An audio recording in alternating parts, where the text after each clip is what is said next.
Na sequência, então, agora a mesa redonda Nanotecnologias e Sociedade, Desafios e Perspectivas. Então, a professora Tânia Magno, da Universidade Federal de Sergipe, vai fazer a mediação, enfim, o debate. E aí eu convido, então, o Dr. Maurício Berger para vir aqui a compor a mesa e o Dr. Luiz Renato Balbão Andrade, da Fundacentro, né?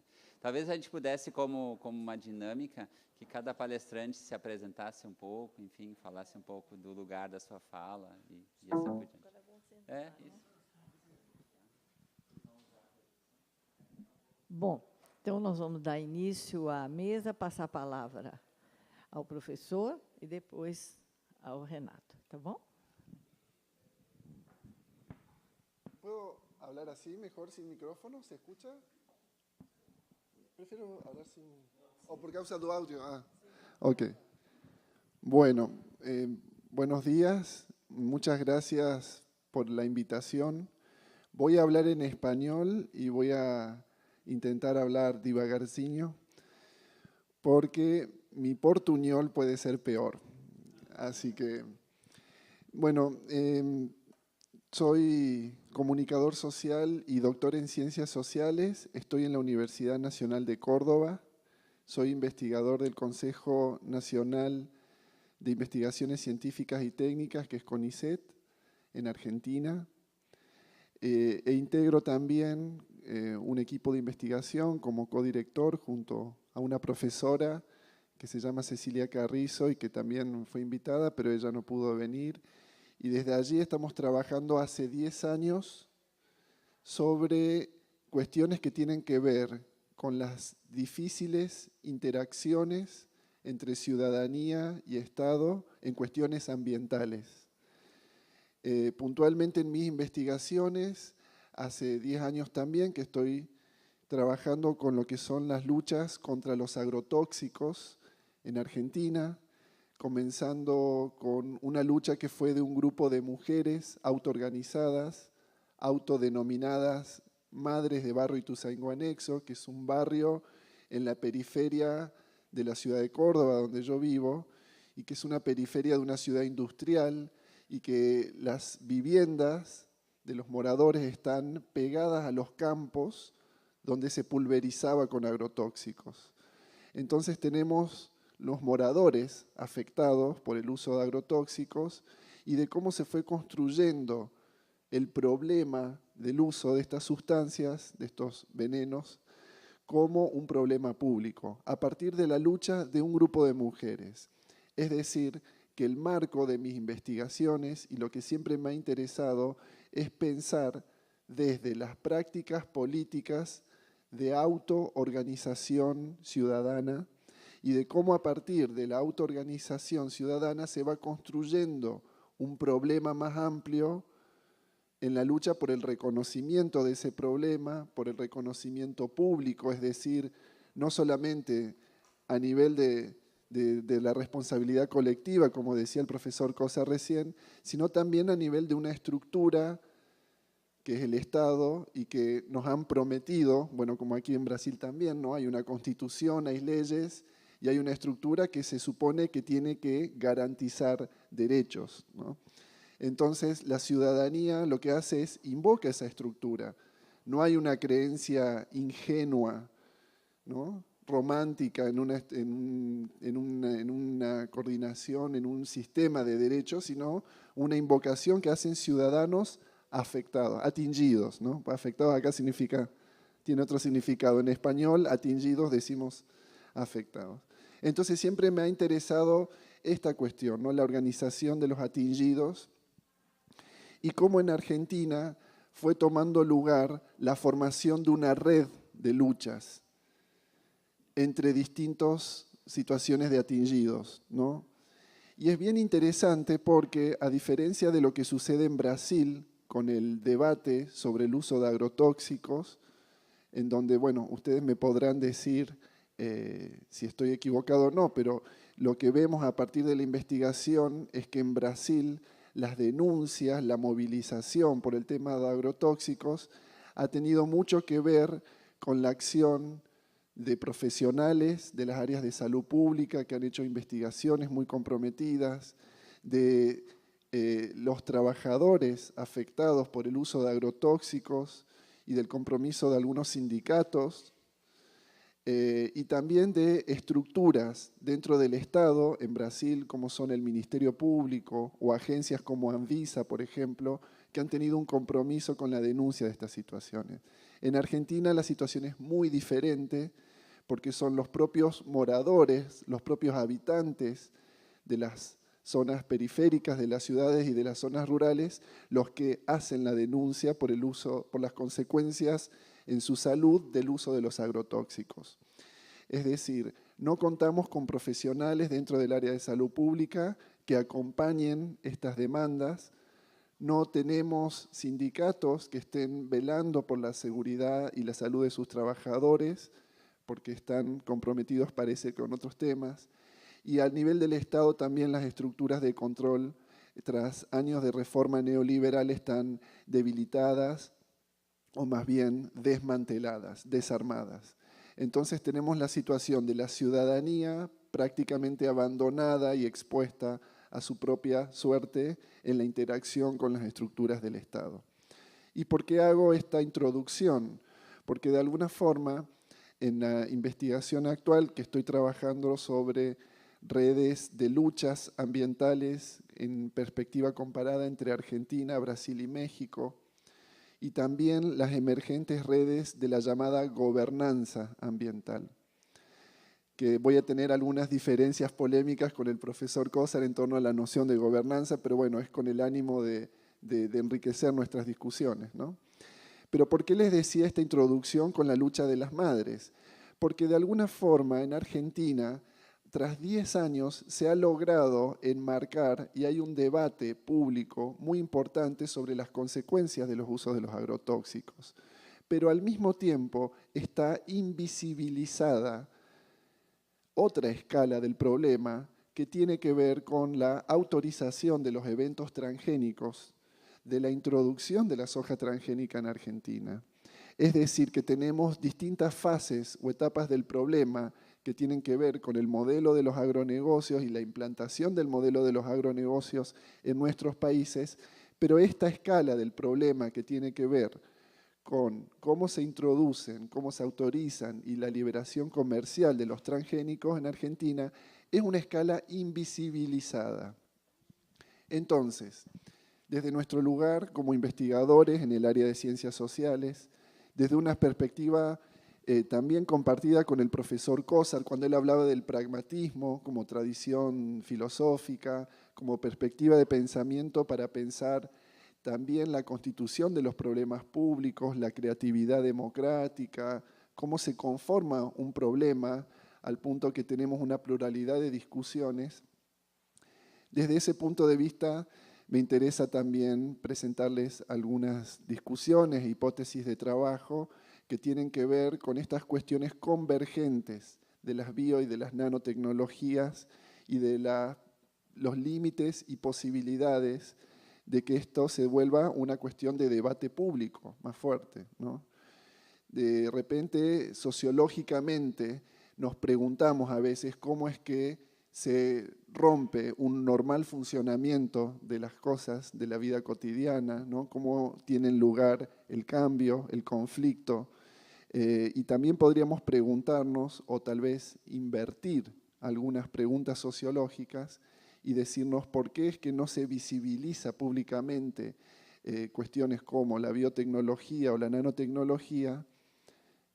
Entonces, invertir las preguntas y preguntarnos cuáles son los obstáculos o cuáles son las prácticas políticas que están bloqueando, imposibilitando o paralizando la posibilidad que se haga un debate público, ¿no? No es una invisibilización solamente porque la nanotecnología trabaje con elementos invisibles, sino que hay una serie de operaciones, dispositivos, discursos y prácticas políticas que hacen que una situación se mantenga invisible, ¿no? Entonces, de repente el aporte de una mirada sociológica crítica apunta a esclarecer, ¿no?, estas cuestiones del funcionamiento institucional y de las prácticas, ¿no?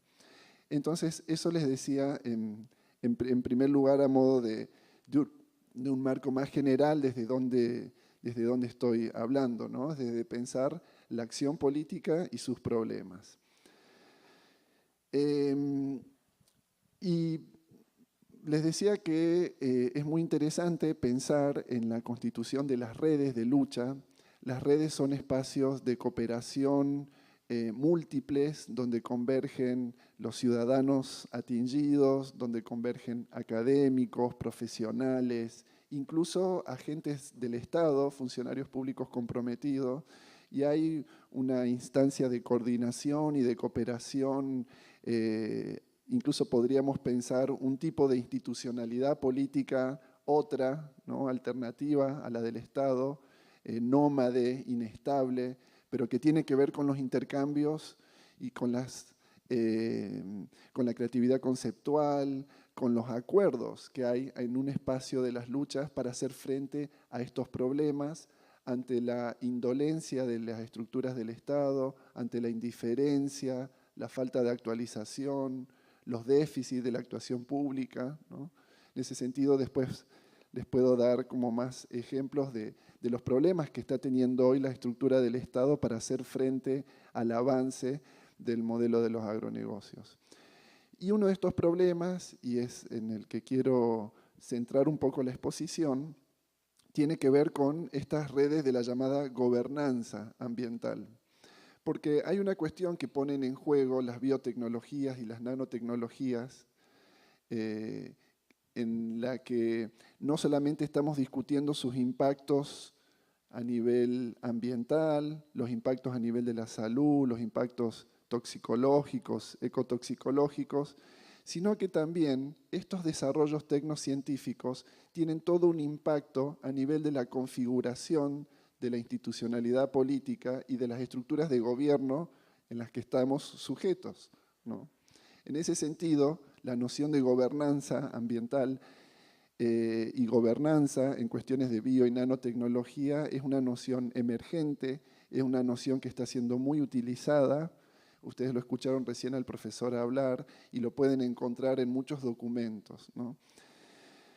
La aproximación que les voy a presentar es una aproximación crítica a la noción de gobernanza, porque dentro del mainstream o de una corriente muy hegemónica en torno a la noción de gobernanza, está siendo desarrollada desde todo lo que son las teorías del neoinstitucionalismo, de la nueva gestión pública, y apelan a describir una estructura de gobierno muy novedosa, en donde interactúan agentes no solamente públicos, sino que ante los límites que tiene el Estado para actuar, incorporan, ¿no?, una suerte de asociación con actores privados, una asociación colaborativa y participativa, también con actores de la sociedad civil, en un nuevo esquema de gobierno que supera o que trasciende las fronteras de los estados para resolver los problemas, ¿no? Entonces la pregunta es, ¿en qué medida aportan estas nuevas estructuras de la gobernanza a una resolución democrática de los problemas ambientales o de las consecuencias sociales y ambientales de estos nuevos desarrollos tecnocientíficos, ¿no? Porque pareciera ser que estas nuevas estructuras de gobernanza, al ampliar la participación y al incorporar otros actores, también tienen algunos riesgos y algunas cuestiones que tienen que ver con la, no sé cómo es la palabra en portugués, pero es diluyen de alguna forma, diluir las responsabilidades públicas, ¿no? Estábamos hablando de responsabilización colectiva y en un punto o en un plano del discurso podemos acordar en lo que significa y lo que implica una responsabilidad colectiva como un debate ético que nos tenemos que dar como sociedad, pero en los hechos concretos hay responsabilidades públicas concretas que tienen que ver con el control, con la precaución, con la garantía de la salud y el ambiente, ¿no? En ese sentido, en esta estructura de gobernanza, las corporaciones y las empresas no nos han prometido que nos van a proteger y garantizar derechos, ¿no? Entonces, está esta cuestión de cómo se diluye en un esquema de gobernanza responsabilidades públicas y garantías muy concretas en lo que hace a protección de salud y ambiente. Y también cómo se diluye el contenido de los derechos, ¿no? Porque pareciera ser que en un esquema de gobernanza todos los actores concurren en una suerte de paridad participativa que también es cuestionable, pero se sustituye el discurso de los derechos o ese contenido de los derechos por intereses en una contienda o intereses en disputa. Es decir, que desde una aproximación crítica vemos cómo las estructuras de gobernanza constituyen un caso también de una desposesión de estos nuevos procesos de acumulación. Ya no hablamos solamente de una desposesión de bienes comunes, sino que estamos hablando de una desposesión de derechos, de un desmontaje de un lenguaje de los derechos y de las instituciones y de las garantías, ¿no? Más allá de que seamos críticos a la efectiva vigencia y a lo que el Estado puede cumplir respecto a esas garantías, pero sin embargo vemos cómo estas estructuras de gobernanza avanzan sobre esa desposesión, ¿no? Entonces, la mirada sociológica apuntaría a ver cómo funcionan esas estructuras de gobernanza, ¿no? Qué instituciones, procedimientos, análisis, reflexiones, cálculos y tácticas ejercen en forma específica y compleja esas relaciones de poder con las que se instauran y se desarrollan los desarrollos biotecnológicos y nanotecnológicos, ¿no? Cuáles son los actores políticos que intervienen y en qué términos, ¿no? Quiénes tienen una preponderancia por sobre otros y quiénes son los que están excluidos, ¿no? Hay una cuestión de dar un marco amplio de participación, pero cuando nos ponemos a ver, y ahora ya voy a presentarles algunos ejemplos, vemos que no están incluidos todos, ¿no? Entonces, esto nos coloca en el debate a pensar, les decía, críticamente la noción de gobernanza ambiental en estos temas y después ver alternativas también, ¿no? Porque así como están estos desarrollos desde el neoinstitucionalismo y desde la nueva gestión pública respecto a esta noción de gobernanza, hay desarrollos críticos también que apuntan a que la solución sería democratizar esa estructura de gobernanza. Es decir, cumplir radicalmente con lo que se propone de que sea una estructura realmente participativa, con contenidos de derechos y en donde no se diluyan, ¿no? Estas cuestiones de las garantías que yo les decía anteriormente. Sin embargo, hay otras posiciones, y personalmente ascribo tal vez más a estas posiciones, que más que el pedido, la demanda de democratizar esas estructuras de governance, la demanda sería democratizar la democracia, en realidad, ¿no? Es como democratizar las estructuras actualmente existentes, tanto del Estado como de los propios espacios de las luchas, porque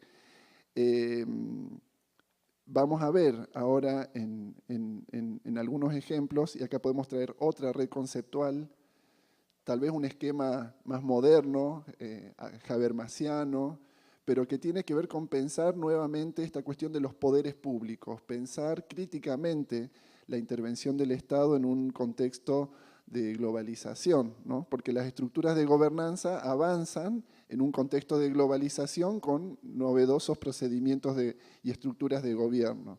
¿Cómo podemos pensar la superación de esos límites que tiene el Estado en un contexto transnacional, la vigencia y la actualidad de un derecho público internacional y la necesidad de creación de poderes públicos a nivel global, ¿no? Estas son cuestiones que se están discutiendo hoy como posición crítica. Es decir, tenemos esta noción de governance neoinstitucionalista, ¿no? Como una noción a favor de la governance, y hay dos posiciones críticas. Una que aspira a democratizar, ¿no? Una posición que aspira a una radicalización democrática de las estructuras de governance, y la otra posición que apunta a sostener este otro esquema que nos acerca más a pensar una situación de tensiones entre distintas estructuras de gobierno. Tensiones entre las estructuras del Estado, la estructura de la governance y las estructuras de las luchas, ¿no? Podríamos pensar como son espacios en donde hay distintos ejercicios soberanos en tensión y en lucha, ¿no? En ese sentido, recuperar también una noción como la de lucha, que es muy importante para pensar estos conceptos, ¿no? Mientras la noción de governance apunta a un esquema de consensos, de integración. Habrán escuchado ustedes la palabra stakeholders en inglés, accionistas, ¿no? Estamos todos de acuerdo y nos ponemos... O pensar este concepto más desde lucha y recuperar esta idea de las tensiones entre estructuras de coordinación social como pueden ser las redes de lucha, las redes del Estado y estas redes de governance que están bastante capturadas por los actores corporativos, ¿no? Entonces, habiendo hecho esta presentación así muy general e incompleta tal vez en torno a la discusión en torno a esta idea de governance, quisiera presentarles algunos ejemplos. No soy especialista en nanotecnologías, he empezado a trabajar más las cuestiones de biotecnología, pero es muy interesante ver algunas convergencias y aspectos en común, ¿no? Y también algunas diferencias. Pero les decía que en el caso de las biotecnologías y todos los procesos de liberación comercial, de la producción de transgénicos, de la expansión de la agricultura industrial y química a nivel global, ha tenido como aparejado algunos desarrollos institucionales a nivel global, ¿no? De repente decisiones que se toman en una escala como puede ser la Organización Mundial de Comercio, ¿no? Con una impronta bien, bueno, mercantilizadora de los bienes comunes y de la naturaleza, tiene también sus respuestas en otras estructuras que también son internacionales, como pueden ser, por ejemplo, Naciones Unidas, a través de la creación de distintos protocolos, ¿no? Y ahí nos encontramos con el Convenio de la Biodiversidad, que fue celebrado acá en Río de Janeiro, en este país, y los protocolos que lo ratifican, como el Protocolo de Cartagena, por ejemplo, y que establece cuestiones muy importantes, entre ellas el monitoreamiento de los riesgos de la implantación de los transgénicos y los principios de participación ciudadana en mecanismos de consulta, ¿no? Es decir, como pensando en esto de cómo en una escala de lo inter y lo transnacional se ponen en tensión estas estructuras, ¿no? Por un lado tenemos una liberación de la producción, que se borren las barreras comerciales, la desregulación a nivel de los países también entra dentro del paquete de la liberación de los transgénicos. Y por otro lado tenemos estructuras donde hay representación política y donde hay actores de la sociedad civil que están tratando de lograr o sostener alguna mínima regulación, ¿no? Entonces, en ese marco del Protocolo de Cartagena y del Convenio de la Biodiversidad, se han creado en los distintos países, se han adaptado, ¿no? los marcos regulatorios y se han creado, por ejemplo, leyes de bioseguridad. Acá es la ley de bioseguranza, la 11.005 en Brasil. En México hay una ley también de bioseguridad para organismos genéticamente modificados y en Argentina no. No solamente Argentina no ratificó el Protocolo de Cartagena, sino que tampoco tiene una ley nacional, ¿no? Y de repente la elaboración de ley, y esto después también lo podemos discutir, no nos garantiza una protección, porque está después el cumplimiento efectivo de la ley, pero sí la ley por lo menos nos da una instancia de un debate público donde se supone que tiene que haber una representación política plural y democrática, ¿no? Y donde se incorporen las distintas demandas de la ciudadanía. Y fíjense cómo entran en tensión, y acá ya les doy un ejemplo, porque a pesar de la existencia de estos marcos legales, en estos países han habido casos en donde el poder ejecutivo, puntualmente siempre son las secretarías de Agricultura, las que concentran el poder, los ministerios de Agricultura concentran mucho poder para la liberación de los transgénicos y han pretendido flexibilizar esas leyes, ¿no? En el caso de Brasil, por ejemplo, en el 2010 hay un caso donde el Poder Judicial obligó a dar publicidad a los procedimientos de autorización de los eventos transgénicos que estaba autorizando la CTN Bio, la Comisión Técnica Nacional de Bioseguranza, porque, bueno, incluso los propios miembros, algunos de los cuales son bastante críticos o comprometidos con la defensa de los consumidores, por ejemplo, y de la protección del ambiente, a los propios miembros no les era pública esto de saber, ¿no?, los procedimientos o los expedientes que presentan las mismas empresas, ¿no? Y fíjense cómo el presidente de la CTN Bio responde a una demanda judicial, a una orden, perdón, judicial, para que se le dé publicidad a los actos de la CTN Bio, responden con una nueva normativa de términos de confidencialidad de las empresas, ¿no? Como pensar ahí la sofisticación de esa disputa a nivel de lo que es una estructura de gobernanza que tiene sus propias normas y procedimientos, y cómo la estructura del Estado de alguna forma intenta hacer alguna valla de contención ante el avance, ¿no? O sea, hay un marco legal, la discrecionalidad de las autoridades del Poder Ejecutivo, o en este caso de la CTN Bio, para no cumplir la ley, y una orden judicial que exige que se cumpla la ley. La respuesta de CTN Bio con una nueva norma, y bueno, y así como sigue el conflicto, ¿no? Actualmente hay una demanda de los integrantes de la CTN Bio para que se incorporen los representantes de los movimientos sociales, ¿no? Hay incluso una junta de firmas, etc. Podría darles ejemplos también en Argentina. Hubo una judicialización del funcionamiento de en Argentina se llama CONAVIA, Comisión Nacional de Biotecnología Agropecuaria, y las autorizaciones de eventos transgénicos no solamente que excluyen la participación pública, la conformación de la comisión está integrada por expertos científicos, por representantes de los ministerios, que tienen un rol y una tendencia bien productivista, lo que es el Ministerio de Agricultura. El representante del Ministerio de Salud prácticamente no participa de las reuniones, y los representantes de las organizaciones de la sociedad civil son ONGs, que cuando nos ponemos a ver qué ONGs son, o casualidad que están patrocinadas o vinculadas a las empresas de los agronegocios.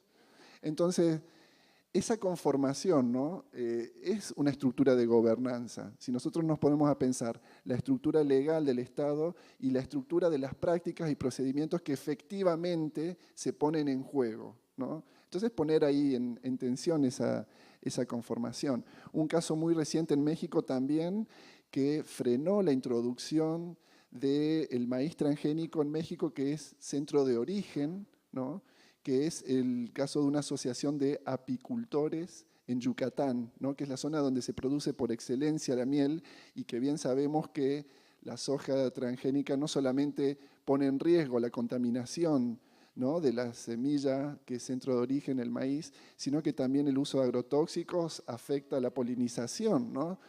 Entonces, fíjense cómo en el caso de México es bien interesante, porque en Argentina y en Brasil luchamos porque las comisiones de biotecnología nos den un informe favorable, o que frenen, o que de alguna forma planteen alguna moratoria en lo que es la autorización de transgénicos, porque los estudios no son independientes, los estudios los presentan la misma empresa, no hay capacidad del Estado para hacer un contralor a esa realización de estudios. Entonces, mínimamente exige la posibilidad de plantear una moratoria, ¿no?, como una estrategia frente al avance de la liberación comercial. En el caso de México, sin embargo, la CONABIO de México dio un dictamen negativo. Es decir, no es como en Brasil o Argentina, que a veces las autorizaciones son casi automáticas.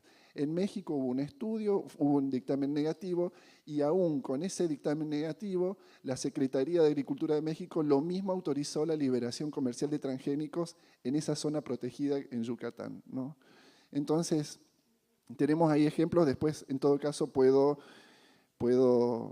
dar detalles de cómo se ponen en tensión estas estructuras de la gobernanza con la de las luchas y con las propias estructuras del Estado, que las hacen movilizar la lucha, ¿no? O sea, en la actuación del Poder Judicial, en la actuación de los poderes legislativos, detrás de eso son las luchas los que están movilizando. Y ya para cerrar, el caso de las nanotecnologías es un poco más complicado, porque si bien es convergente en muchos aspectos que tienen que ver con el desarrollo y aplicación de los conocimientos para la producción y para distintos procesos productivos, la invisibilización pública es aún peor, es aún más dramática, porque directamente ni siquiera se han creado, se han debatido un marco legal, no existe una ley que regule estas actividades. Si hay aproximaciones, por ejemplo, las leyes de ciencia y tecnología en los distintos países tienen algunos elementos que se podrían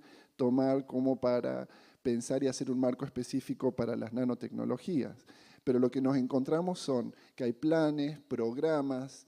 En el caso de Argentina hay una fundación de derecho privado creada por decreto presidencial que tenemos, es la Fundación Argentina de Nanotecnología, la FAN, que da publicidad a todos sus trabajos, incluso tiene un área de nanotoxicología, es decir, no son ajenos a discutir la cuestión de los riesgos, pero esa instancia, ¿no?, que nos da a pensar cuál es la legitimidad democrática, quién la crea esa organización, en qué términos, qué grado de inclusividad hay de la participación de los potenciales atingidos. Es decir, que nos encontramos con mucho para discutir. A nivel de la sociedad civil, en Argentina, aquí en Brasil, ustedes cuentan, bueno, está la Red Nanosoma, están estos seminarios que se vienen sosteniendo hace muchos años. En Argentina es muy poco la masa crítica que podemos congregar, digamos, para poner en discusión estos desarrollos que están directamente implantados por los esquemas de las empresas, no en asociación con empresas. Es decir, aquí nos preguntamos cómo se hace público el problema de las tecnologías. Tenemos muchas lecciones aprendidas con el caso de las biotecnologías, pero ¿qué aportes desde una sociología de los problemas públicos, de una sociología de los impactos, desde una sociología de la ciencia podemos imaginar y bueno, discutir, ojalá en estos días aquí en este seminario, para ver cómo le damos publicidad, ¿no? Como también una estrategia de contención a un desarrollo que no tiene en cuenta sus impactos sociales y ambientales. Muchas gracias.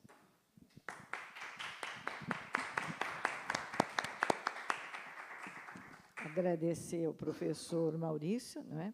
E passar logo a palavra ao Luiz, professor Dr. Luiz Renato. Eu estou sem óculos, não enxergo nada.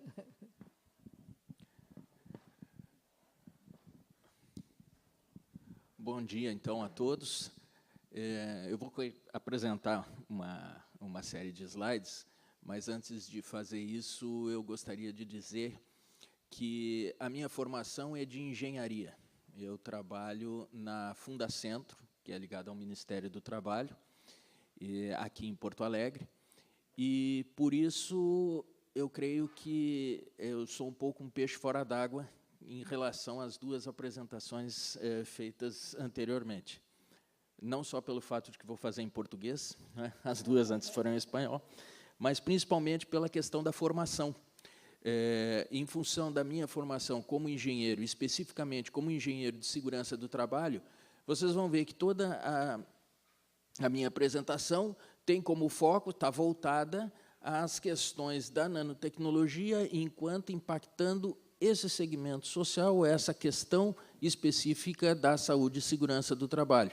É o campo no qual eu me sinto mais confortável para trabalhar. Então, vocês vão ver que tem uma certa mudança, né, bastante grande de enfoque, e a minha ideia é trabalhar um pouquinho algumas questões práticas, né, e chamar já para uma próxima intervenção, na quinta-feira, onde a gente vai poder ver alguns ferramentais já pragmáticos, práticos, para tratar com essa questão das nanotecnologias ou das nanopartículas em ambiente de trabalho. Ok. Então, vamos fazer o seguinte. Bem, então, como eu comentei com vocês, a ideia é falar um pouquinho sobre essa questão dos impactos e riscos específicos já voltados, né, já com direcionamento para a área de saúde e segurança do trabalho. O Wilson, quando me convidou, né, me pediu 2 apresentações com 2 abordagens diferentes, e nessa primeira abordagem ele me pediu que fizesse uma explanação geral daquilo que é nanotecnologia, onde pode ser usada, o que a gente tem feito com isso e alguns impactos dela para a questão da saúde e segurança do trabalho. Então, eu peço desculpas se essa primeira parte for um pouco, se eu vou passar um pouco mais rápido e se já for de conhecimento de vocês, porque, na verdade, é só para introduzir ou para deixar mais claro um pouquinho o que é a questão da nanotecnologia, ou como é que nós poderíamos conceituá-la e caracterizá-la. Basicamente, vamos conceituar o que são, né, o que a gente está entendendo que são as nanotecnologias, para o que servem e podem servir, e aí eu trouxe especificamente um exemplo já atual, né, do que nós estamos já fazendo, já utilizando a nanotecnologia, e desse exemplo a gente poder fazer algumas reflexões, se elas são relevantes, né, ou quanto já são relevantes as nanotecnologias, não para um futuro onde pode ser usado, mas já atualmente, nesse momento. O cenário disso em relação à saúde e segurança do trabalho, o que a gente pode fazer e alguns impactos, então, que nós teríamos em relação a isso. Bom, as nanotecnologias, o pessoal diz, né, costuma atribuir a esse cidadão, seu Richard Feynman, que, em 1959, fez uma palestra e disse, olha, uma frase mais ou menos como, há muito espaço lá embaixo. Ele se referia ao fato de que manipular matéria na escala nanométrica, ou seja, na escala de 1 bilhão, de 1 bilionésimo do metro, ou o metro dividido por 1 bilhão, era algo bastante interessante e bastante promissor do ponto de vista tecnológico. Então, as 2 primeiras características, ou a primeira grande característica que nós temos em relação à nanotecnologia é a questão do tamanho. O tamanho é importante. Se eu disser que tomei uma garrafa de champanhe, depende de qual das 2 que eu tomei, eu vou estar em coma alcoólica ou sem problema. Então, o tamanho é muito importante. Por que é muito importante? Vamos ver logo adiante exatamente por que o tamanho, nesse caso, influi. Influi porque o tamanho empresta para o material características diferentes daquelas que ele tem em situação macro. E essas características nos levam a dizer o seguinte, bem, eu tenho ali uma descrição. Se eu descrever para vocês uma câmera um celular com câmera, qualquer uma das 2 imagens serve. É claro que essa descrição vai remeter à imagem do que nós conhecemos realmente por um smartphone, mas serve também para a imagem aquela de brincadeira, né, que nós temos ali. E isso é muito importante, porque hoje o que o pessoal tem feito é dizer o seguinte, bem, eu estou usando prata. E esquece o fato de estar falando de nanoprata. O elemento é o mesmo, mas as características, por serem absolutamente diferentes, fazem com que nanoprata não seja a mesma coisa do que prata. Então, isso é muito importante. Isso acontece porque eu tenho maior reatividade e também tenho a presença dos efeitos quânticos. Basicamente, o que acontece? Por que eu tenho maior reatividade ou por que isso acontece quando eu estou diminuindo o tamanho?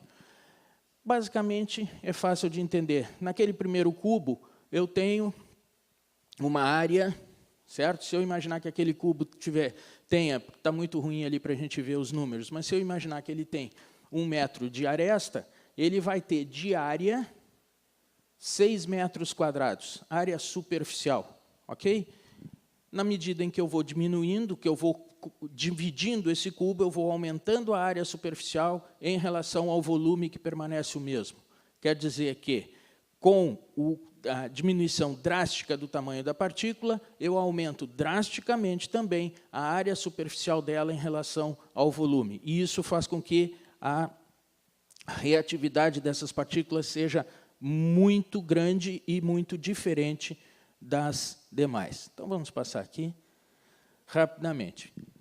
Este é o conceito adotado pela ISO 239 de nanotecnologia, que fala justamente disso, de uma forma estruturada, bem formal, não é? A questão do tamanho e a questão das novas propriedades. Apenas para constar que aquilo então que a gente colocou está ali tipificado na ISO 239, que trata desse assunto. Bem, basicamente, onde é que a gente usa nanotecnologia? Num primeiro momento, da forma mais básica, na produção dos próprios nanomateriais. A gente vai ver que isso tem uma importância interessante quando a gente fala em questão de nanotecnologia e nanoreg, que vem logo adiante. Mas também a gente... Vamos ver se...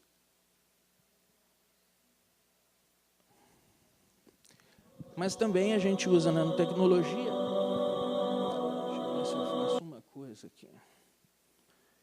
Alguém me ajuda a tirar o som do... vamos ver aqui. Aqui.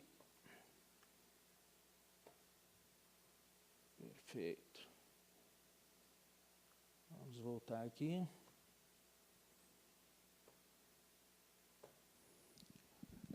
Também usamos a nanotecnologia para emprestar ou para obter características diferentes para materiais ou outros usos para aquilo que nós já temos. Então, esse é um exemplo de um produto comercial, ele já está disponível e ele serve para criar uma camada hidrofóbica, né, repelente à água, ou oleofóbica, repelente a graxas, né, em praticamente qualquer tipo de material. Então, eu vou fazer um recobrimento desses materiais. Nós vimos ali concreto, depois metal com os parafusos, couro, né? E ele se torna repelente à água. Vocês vejam que a pessoa molha a luva e, na verdade, ela não molha, ela repele a água, né? Eu estou usando aí com couro, mostrando com lama, com óleo, com água, enfim. E isso vai nos permitir pensar algumas coisas, porque esse produto já está disponível, ele é comercial, ele está colocado já no mercado. Então, a gente pode começar a pensar o seguinte, esse produto tem algum tipo de estudo específico sobre o impacto que ele tem na saúde daqueles que, eventualmente, estão produzindo? Não sei, provavelmente não. Na saúde de quem está aplicando o produto, isso é bem interessante, eles trataram apenas a borda do vidro e não a parte interna. Então, a água se acumula onde onde não houve o tratamento, né? Então, é bastante interessante o que se consegue. Aí também, tratamento do plástico, que não recebe, não adere à tinta. O interessante é que, quando a gente vai fazendo uma reflexão sobre esse tipo de produto, a gente começa a enxergar que, para cada ponto positivo que ele tem, ele também pode trazer um ponto negativo. Não que traga efetivamente, mas pode trazer. E o importante é a gente ter uma visão clara do que está acontecendo, para que a gente possa pensar quais são as consequências. Vamos imaginar o seguinte: se nós botássemos esse produto recobrindo os automóveis, não precisa mais lavar o carro, né? O carro está sempre limpo. Isso é um troço bem interessante. Por que interessante? Bom, interessante porque, provavelmente, eu não preciso mais usar água, eu diminuo o uso de água para lavar os automóveis. Isso é, do ponto de vista ambiental, usar menos água, algo interessante. Mas a pergunta que eu faço é a seguinte: esse produto dura para sempre? Provavelmente não. Então, significa que eu vou ter que reaplicar. Mas, mais do que reaplicar, o produto aplicado foi retirado dali e foi para algum lugar. Foi para o ambiente. De que forma ele foi para o ambiente? Ele se degradou ou ele simplesmente se desgastou? Então, essas duas situações fazem com que a gente comece a pensar, bom, se por um lado eu posso não precisar mais de água para lavar os carros, por outro, ele pode ter essa situação. Aqui, então, num dos endereços do YouTube, onde ele está, eu coloco aqui porque o que acontece? Quando eu mando a apresentação, que está disponível para vocês, o vídeo é muito pesado, então eu mando o link no YouTube para a pessoa ter esse negócio. Mas olha só que interessante, isso há um ano atrás. Um ano atrás eu entrei no site do fabricante porque eu quis comprar. Eu digo, eu quero comprar esse negócio, eu vou botar isso lá em cima dos móveis que eu tenho no terraço, porque daí eu não preciso mais ficar lavando. Não é? Bem interessante. Só que olha o que diz ali no site. Apenas para uso industrial, não permitido o uso pessoal. Por quê? Não é? Por que isso? Muito provavelmente pela proteção que as pessoas apresentavam quando mostrou rapidamente eles aplicando o produto. São dois produtos. Um primeiro produto que adere ao objeto que eu quero tratar e o segundo que realmente vai fazer a camada repelente. Eles estavam muito bem protegidos, então provavelmente a toxicidade desse negócio não deva ser brincadeira. E, como eu disse, se eu estou usando isso de forma comedida, bom, ok, isso pode ser controlado, mas e se for virar um produto de massa, para uso comum e disseminado em todo mundo? Para o Luiz, que quer botar no seu móvel lá em cima do terraço, para outro que quer botar não aonde, aqui ou acolá.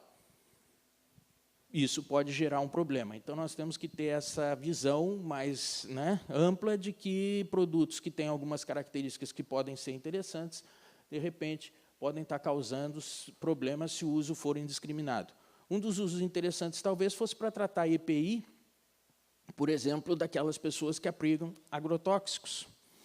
Então, eu vou repelir, eu vou evitar que as roupas dessa pessoa sejam contaminadas por agrotóxico. Bom, pode ser interessante, eu tenho que ver se esse produto em contato com a pele não causa problema. Se não causar, eu posso usar isso especificamente para esse ponto, e entre os malefícios e benefícios, eu tenho mais benefícios, né? Mas eles nunca vêm sozinhos. Para cada coisa boa que eu tenho, alguma coisa ruim está por trás e eu preciso ter essa visão. Bom, agora tem uma série de outros produtos, isso já está no mercado brasileiro, inclusive. Embora esse produto seja um produto feito nos Estados Unidos, desenvolvido por uma empresa de lá, não é o único, existem vários desses produtos hidrofóbicos, né, desenvolvidos por várias outras empresas, e ele já está disponível aqui no mercado brasileiro. Eu trouxe aqui uma série de exemplos, que eu acho que a gente não precisa passar especificamente por cada um deles, mas vários produtos que já usam e que fazem, né, que trabalham com nanotecnologia, desde a língua eletrônica da Embrapa até produtos têxteis, produtos cosméticos, produtos de EPI, produtos de uso doméstico, né, toalhas, etc. Então, nós temos aqui uma série de exemplos.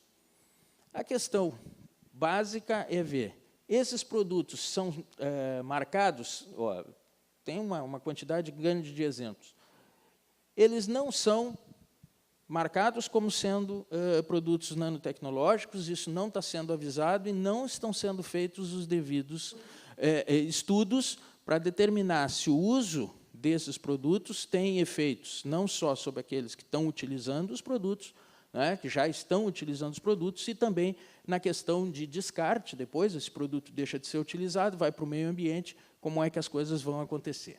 Em relação à relevância, a gente vê uma quantidade muito grande de publicações do NIOSH representando, então, os Estados Unidos, a União Europeia, os dois grandes blocos econômicos, tem publicações muito relevantes sobre o assunto. A OMS, que é a Organização Mundial da Saúde, então, também está preparando uma guia de trabalho seguro ou manipulação segura dos nanomateriais, e, dentro do Brasil, nós temos uma instância que está trabalhando com isso, ou que deveria estar trabalhando mais fortemente com isso, que é o CIM, que é o Comitê Interministerial de Nanotecnologia. Então, nós aqui também temos uma discussão sobre esse aspecto, eu vou tocar alguns aspectos deles logo em seguida. Para ter uma ideia, o que tem crescido o número de artigos relacionados com segurança, saúde e meio ambiente em relação às nanotecnologias, ou seja, esse tema está cada vez mais presente. Se nós pensamos em publicações de artigos em geral, também a gente encontra um aumento bastante grande, entre 16% e 33% ao ano. Se a gente tomar a dimensão econômica, ver que cada vez mais produtos estão sendo utilizam nanotecnologias e, portanto, a importância econômica disso começa a se tornar cada vez maior. E aí nós chegamos, então, ao nosso CIM, ao nosso Comitê Interministerial de Nanotecnologia. Ele é um comitê formado por 10 ministérios e 14 entidades, na verdade, organizações. Essas organizações, normalmente, elas representam o Ministério. É o caso do Ministério do Trabalho e Emprego, o último que nós temos aqui à direita, em que a Fundacentro é a entidade que representa o Ministério dentro do SIM. O SIM, então, é uma instância criada e coordenada pelo Ministério da Ciência, Tecnologia e Inovação, que tem por fim, que tem por objetivo discutir a questão das nanotecnologias no Brasil. Na verdade, não é bem nanotecnologias de uma forma ampla, mas de uma forma mais específica, a produção de produtos nanotecnológicos no Brasil e a capacitação do Brasil do ponto de vista tecnológico em relação aos demais países, ou seja, garantir a competitividade do Brasil nesta área. Estamos falando de produto, ou seja, dinheiro e discussão em relação ao produto. Como fazer com que o Brasil domine a tecnologia ou a nanociência e a nanotecnologia por trás disso. Basicamente, esse é formalmente o objetivo, então, não é? E, claro, no final, ele coloca aqui a nanotecnologia como um dos principais motores do desenvolvimento econômico e social. Aí vem a questão de que se isso realmente funciona desse jeito ou não. Ou eu vou estar garantindo para aqueles que detêm os recursos mais recursos e o social acaba ficando esquecido. De qualquer maneira, a discussão hoje presente no SIM, no Comitê Interministerial de Nanotecnologia, é sobre a possível adesão do Brasil ao projeto europeu chamado NanoReg. Esse projeto ele está baseado, ele tem uma série de ações, ele é um projeto de 48 meses, que já está em andamento por uma série de... São 14 países membros desse projeto na Europa e alguns outros países agregados, como Estados Unidos, Japão, Austrália, Canadá, que estão cooperando com esse projeto. O projeto, basicamente, está calcado, está focado em 2 pilares. O primeiro pilar, a padronização das nanopartículas. Por que padronização? Padronização para efeito de estudo de toxicidade.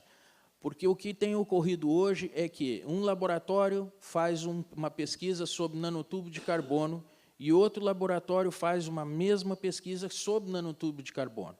Mas nanotubo de carbono são partículas muito... o nome só nanotubo de carbono não diz exatamente aquilo que eu estou usando. Tem muita diferença entre um tipo e outro, entre um fabricante e outro. E a falta de padronização faz com que os resultados de um laboratório mostrem uma coisa e o resultado de outro laboratório, para um mesmo estudo de toxicologia, mostrem dados completamente diferentes. Então, o pessoal entendeu que é necessário definir o que como produz e ter nanopartícula de referência, para que, a partir daí, eu possa determinar os testes de toxicidade ou de nanotoxicidade. Baseado, então, na padronização, eu tenho o outro pilar desse projeto, que é a metrologia. Em função disso, a coordenação desse projeto, se o Brasil vier a se acoplar, a se juntar ao projeto NanoReg, a coordenação vai ser do Ministério da Ciência, Tecnologia e Inovação e a parte técnica vai ficar a cargo do Inmetro, que é justamente o laboratório brasileiro que já tem uma interface com esses laboratórios do resto do mundo para o tratamento dessas, para a condução dessas questões.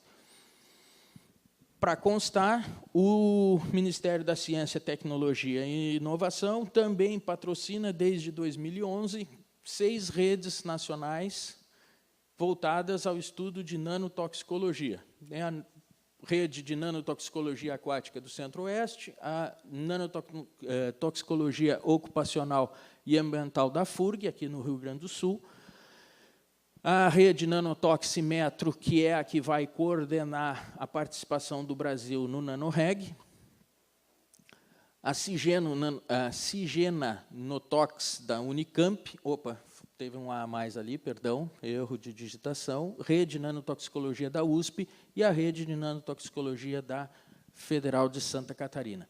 Essas 6 redes certo? Foram alvo de um edital de 2011 que o Ministério lançou, e elas estão agora em fase final estão em fase de conclusão, tá? Em fase final de execução.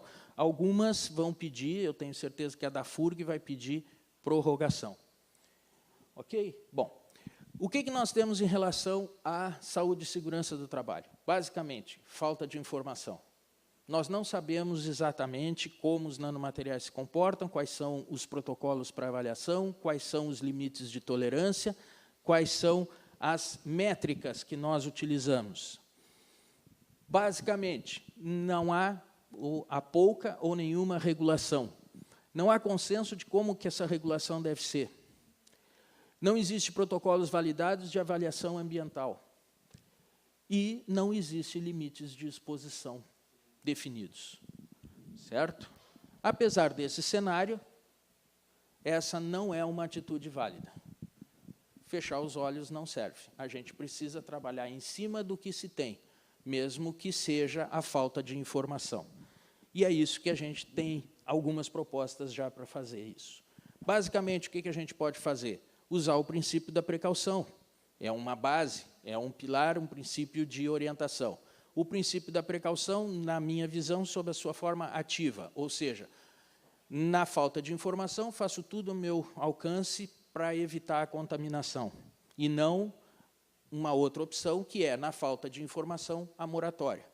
Simplesmente porque eu acredito que a moratória não seja possível. Não vai se conseguir isso. Então, bem, se eu não vou conseguir isso, o que eu posso fazer de melhor? Então, eu tomo a outra atitude. Ok?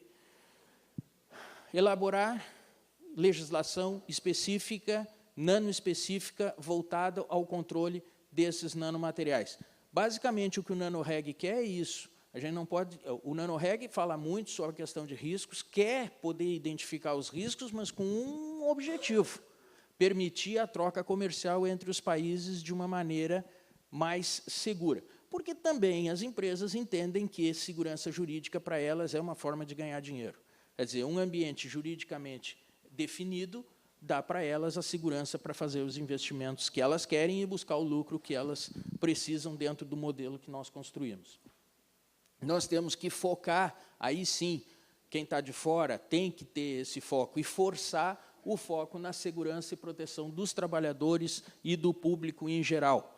Além disso, nós temos que ter em mente a preservação ambiental, o que acontece em todo o ciclo de vida desses produtos. Mais ainda, acesso à informação, transparência. As pessoas precisam saber o que está acontecendo.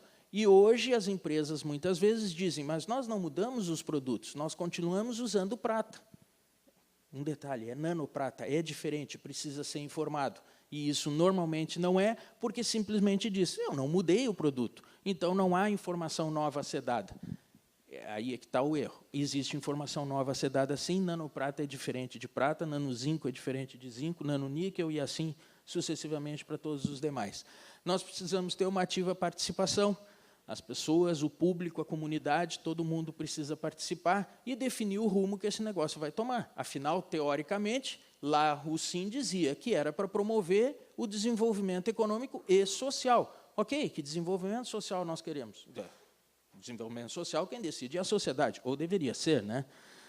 Enfim, tem em conta a inclusão de amplos impactos. Impactos na ética, no direito, no emprego, não é? Ter uma visão global dessa situação. E atentar para o fato de que quem produz é responsável por aquilo que faz. Então, a responsabilidade do produtor precisa ser definida e exercida. Ainda, temos que incrementar as pesquisas em relação às questões de impactos éticos, ambientais e nanotoxicologia. Seria muito interessante que a gente tivesse uma rastreabilidade desses nanomateriais. Eles são novos. É importante saber onde é que eles estão indo para poder identificar bem. Se aqui há um desarranjo, talvez esse processo seja em função. Porque, por mais prevenção que nós tivermos, nós ainda vamos ter situações não previstas. Quanto mais controle eu tiver sobre o processo, mais fácil vai ser, ou com mais precocidade eu vou conseguir identificar os problemas. Então, rastreabilidade dos nanomateriais. E vigilância médica, se possível, nanoespecífica, para que eu possa identificar problemas que, eventualmente, tenham escapado todas as precauções que eu tomei até esse momento. Algumas formas específicas para a gente fazer isso, algumas ferramentas práticas para fazer isso em ambiente de trabalho, é o tema que o Wilson pedisse que eu abordasse nesse painel, Nanotecnologia, Saúde e Segurança do Trabalho, na quinta-feira, no final da tarde. Ok? Então, fazendo propaganda do próximo capítulo. Né? Bom, algumas questões importantes. Rapidinho, meu tempo está estourado. Então, rapidamente, algumas questões. Quais são os impactos para a saúde daqueles que, eventualmente, vão manipular os nanomateriais? E aqui eu faço uma distinção entre trabalhadores e consumidores. Embora todos os trabalhadores sejam também consumidores, os trabalhadores são normalmente os primeiros expostos e a exposição deles tende a ser mais aguda. Por quê? Porque eles trabalham dentro de um ambiente específico em que está produzindo aqueles nanomateriais. O consumo disso, normalmente, tende a ser mais... ser menos agudo. Então, eu quero e me interesso pela questão do ambiente de trabalho. Tem estudo nesse sentido? Se tem, eles já são suficientes? A resposta é, tem estudo? Tem. Alguns estudos já existem. São suficientes? Não. Ainda não são suficientes. A quem cabe esses estudos? Quem vai pagar por eles? Quem vai fazer? De que forma isso vai acontecer? São questões que nós precisamos responder. Ok? Meu colega colocou antes. Não adianta nada eu entregar para a empresa fazer um estudo. Que legitimidade vai ter isso? Vai só encontrar o que interessa. E, se não conseguir encontrar o que interessa, na verdade, diz que o estudo não deu certo. E não divulga nada. Então, não funciona. Né? A quem caberão as responsabilidades por consequências adversas? A responsabilidade do produtor, mas, andando mais adiante, quem é que vai responder por isso?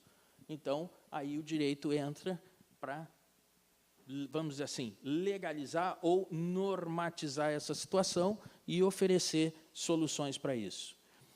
Ainda, já estão ocorrendo mudanças socioambientais, essas mudanças já existem, são visíveis, é possível de serem avaliadas?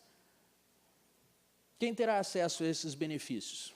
Eu assisti um programa da Discovery Channel que dizia o seguinte, era um programa sobre a possibilidade de aumentar drasticamente o tempo de vida das pessoas. E falava, então, um pouquinho, rapidamente, me chamou a atenção, porque ele, na chamada, falava na nanotecnologia, mas, basicamente, era a convergência tecnológica para aumentar a vida das pessoas. E, lá pelas tantas, o dono da empresa, que estava sendo entrevistado, uma das instituições de pesquisa que estava conduzindo aquilo, ele disse, com a maior naturalidade, que, bom, naturalmente, isso aqui vai ser para quem puder pagar. Bom, muito bem, ok, mas aí a pergunta é, eu estou medindo, quer dizer, quem pode pagar vive mais, quem não pode pagar vive menos. É esse tipo de sociedade que nós queremos? Tá? Se fosse assim, Idi Amin Dada ia viver 200 anos e Madre Teresa matava com 15, porque não tinha dinheiro nenhum. Então, quer dizer, eu estou medindo as pessoas somente pelo poder econômico que elas têm. Mas isso foi algo que estava ali colocado de uma forma absolutamente normal, como se fosse normal, quem tiver mais pode mais, quem tem mais dinheiro, né, nesse caso. Vai haver controle social? Se houver, como fazer esse controle social? Aí eu deixo para os especialistas da área por tentar responder essas questões. Quantos produtos já existem no mercado com estudos de impacto? Na verdade, nós nem sabemos quais são todos os produtos que estão no mercado, que dirá se tem estudos de impacto. Praticamente não existe. A distribuição dos benefícios e dos riscos vai ser igualitária? Provavelmente não. Alguns assumem só os riscos e outros só os benefícios. A gente divide bem claro. Não, risco, é contigo. Benefício, se houver, é meu. Né? Então, isso é problema. A sociedade está capacitada para participar disso? Talvez esteja. Eu acho que, para decidir o nosso destino, todo mundo já tem uma certa capacitação. Né? Então, a gente tem que pensar sobre isso. E as informações estão disponíveis para o público? De que forma elas estão disponíveis? De que maneira elas chegam? Como é que o público pode acessar? Como é que essas coisas podem se dar? Aí vem toda uma discussão sobre comunicação científica, enfim, como envolver o público em geral.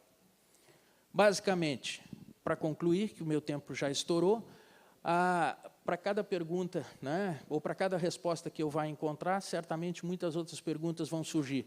Mas, basicamente, a gente imagina que as nanotecnologias elas vão estar presentes no nosso cotidiano, então ela vai afetar não só os valores sociais, mas vai caracterizar uma época. A nossa época, talvez, né, nós já estamos aí indo para o final, mas, quem sabe, esse início, esse meio século XXI, essa primeira metade, será caracterizado pelas nanotecnologias, assim como o século passado foi caracterizado pelo automóvel, pela indústria do petróleo, né, e o final dele, a transição do século, pela indústria da comunicação, né, a tecnologia da informação. Muito obrigado, pessoal. Fico à disposição, então. A palestra está disponível e à disposição para perguntas. Nós vamos agora voltar às origens, voltando ao lugar, todo mundo bonitinho. Aqui, né, tudo arrumadinho, bonitinho. Bom, eu vou já abrir para os debates, mas eu queria fazer um pequeno comentário, começando pelo professor Luiz Renato, pelo doutor Luiz Renato, que ele disse que ele se sentia, não é, que não tinha nada a ver, ao contrário. Eu acho que essa é a questão interessante da nanotecnologia, pela transdisciplinaridade que ela exige. Não dá para você tratar de uma tecnologia desse porte, desse avanço, se você não fizer esta visão macro de conhecimentos mais integrada, né? Então, acho que a palestra do... Posso chamar Luiz Renato, né? Do Luiz Renato, vamos ficar menos informais entre a gente, né? Do Luiz Renato, ela está muito ao contrário, bem no cerne da palestra do professor José Manuel e do professor Maurício, que vem completar. Eu acho que elas todas se integram muito bem.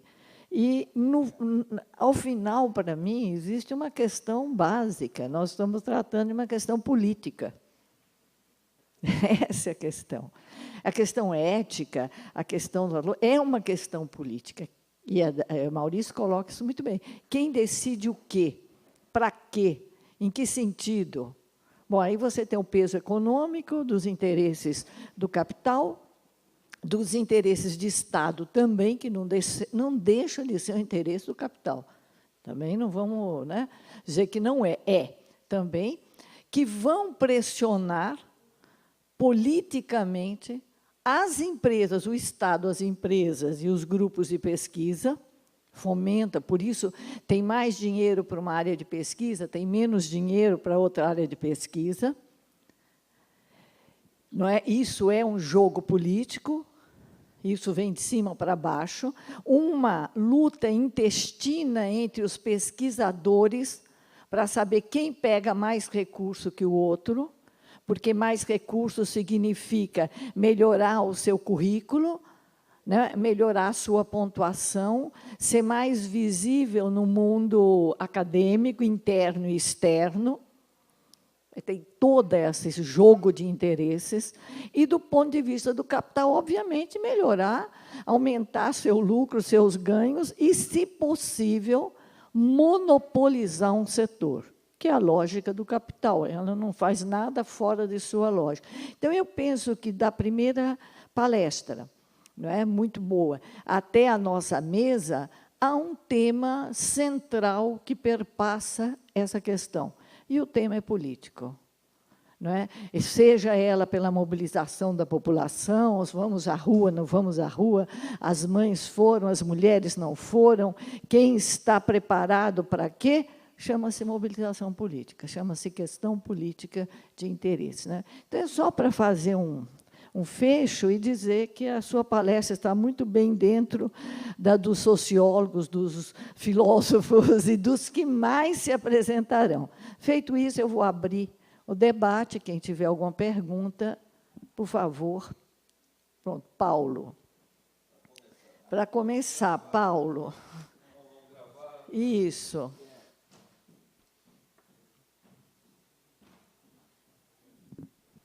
Bem, primeiro eu quero agradecer aí a colaboração do Maurício e a colaboração constante do Luiz Renato, não é?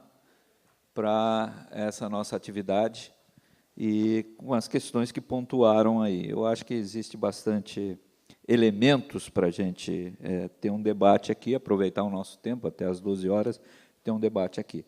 O Maurício, eu gostaria de vê-lo refletindo mais sobre a questão da governança, a questão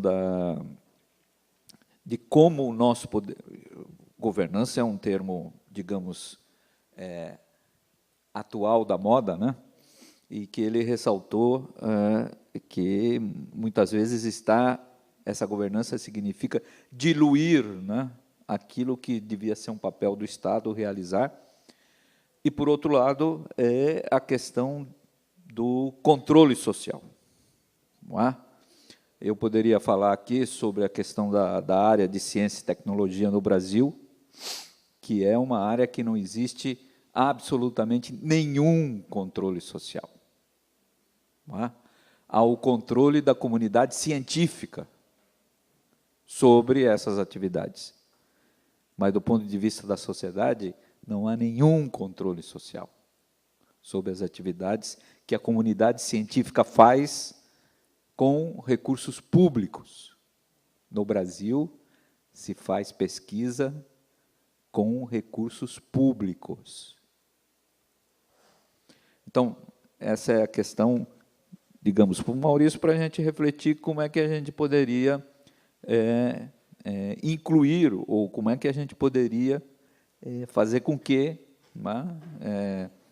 também nesse aspecto relativo ao desenvolvimento da ciência e tecnologia, nós tenhamos controle social. O Luiz vem refletindo sobre, escreveu uma tese, né? Enfim, vem refletindo sobre essa questão de saúde e segurança.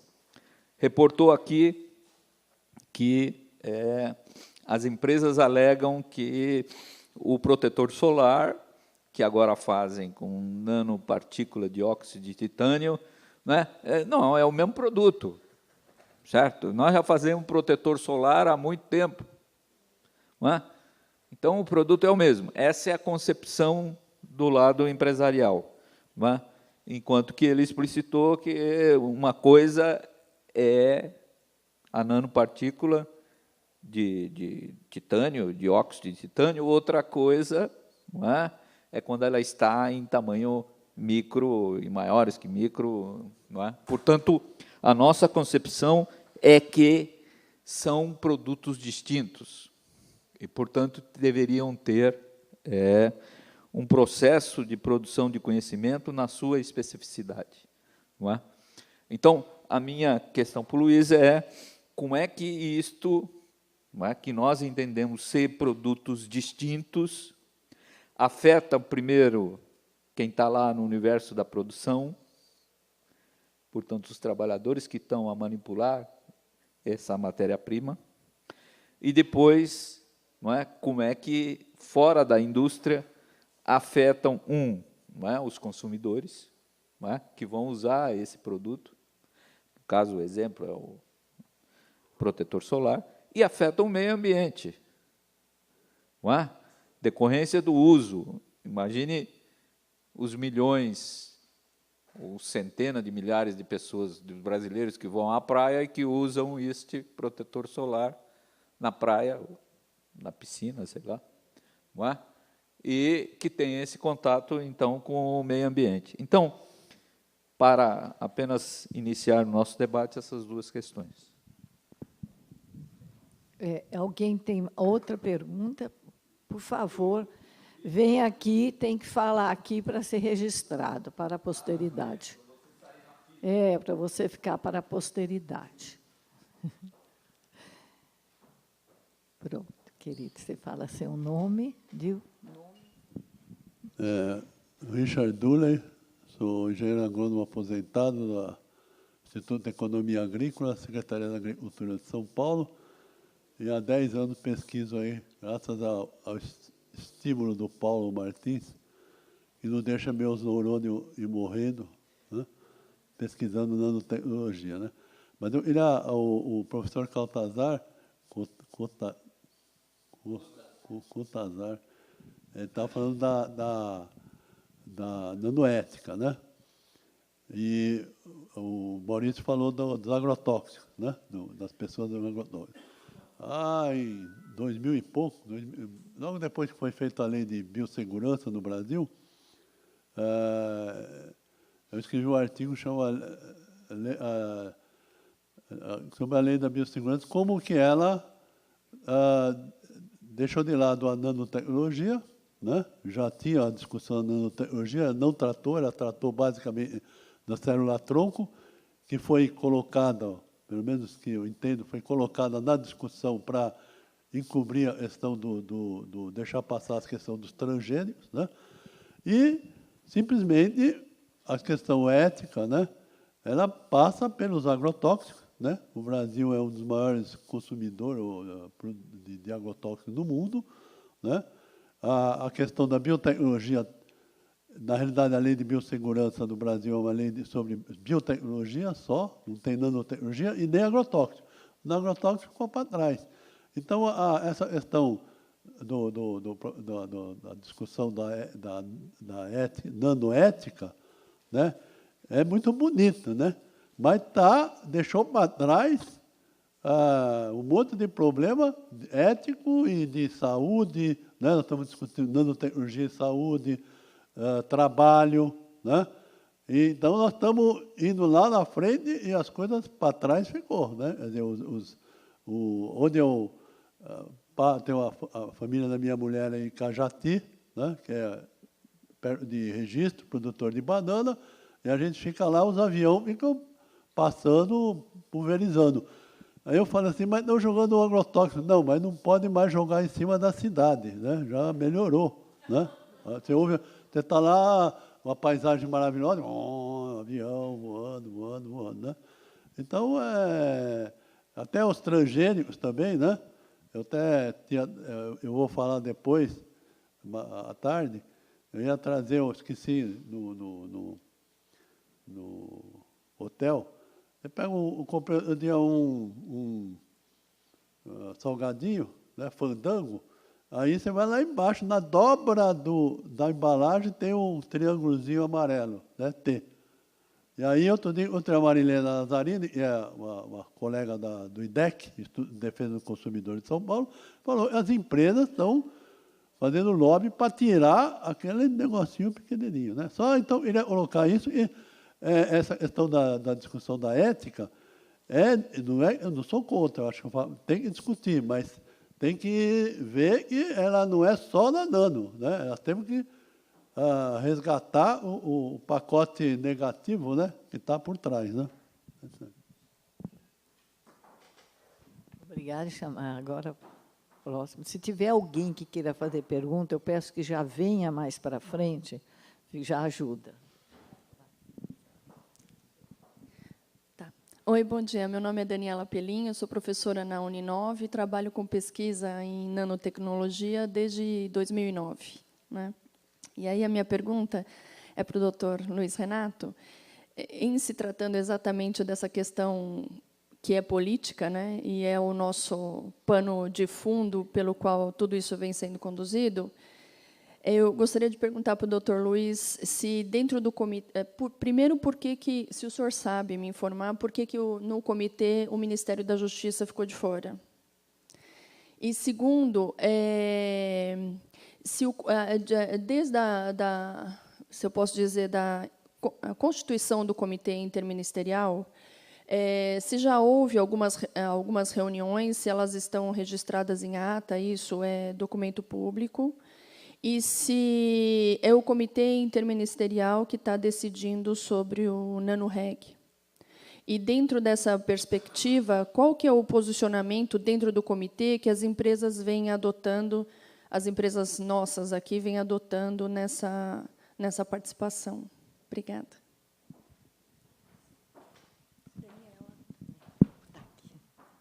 Tem mais alguém que quer fazer alguma pergunta? Porque aproveitava para a gente fechar um bloco. Não tem mais ninguém? Bom, estão se sentindo satisfeitos, eu vou passar primeiro para você. Agora estão aqui, são muito gentis. Por favor, vou passar para ele. Bueno, brevemente voy a intentar.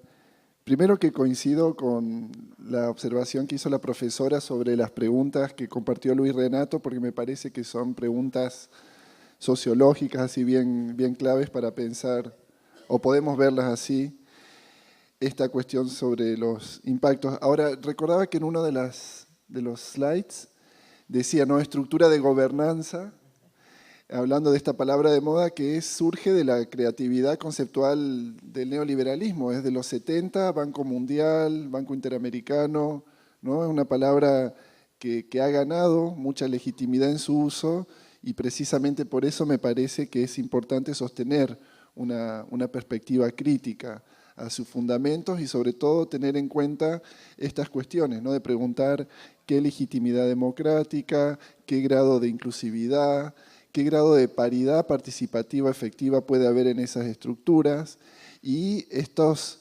sofisticados mecanismos de ir desmontando los lenguajes del derecho, de las garantías de las instituciones, ¿no? Eso me parece como estar alerta. Evidentemente estamos hablando de una situación muy compleja donde coexisten, y bueno, esto es una palabra también, la coexistencia, ¿no?, cuando se habla de la equivalencia sustancial de los transgénicos y las corporaciones lograron que no se hable de contaminación, sino de coexistencia, por ejemplo, ¿no? Eso también es una creatividad conceptual. Pero bueno, quería referirme a la superposición de estructuras normativas, de estructuras de reglas, de estructuras. Entonces, tenemos una estructura que al menos, si no nos garantiza el cumplimiento de los derechos, pero al menos nos da esta cuestión de lo público, ¿no?, en la que por lo menos podemos reclamar participación y podemos aportar.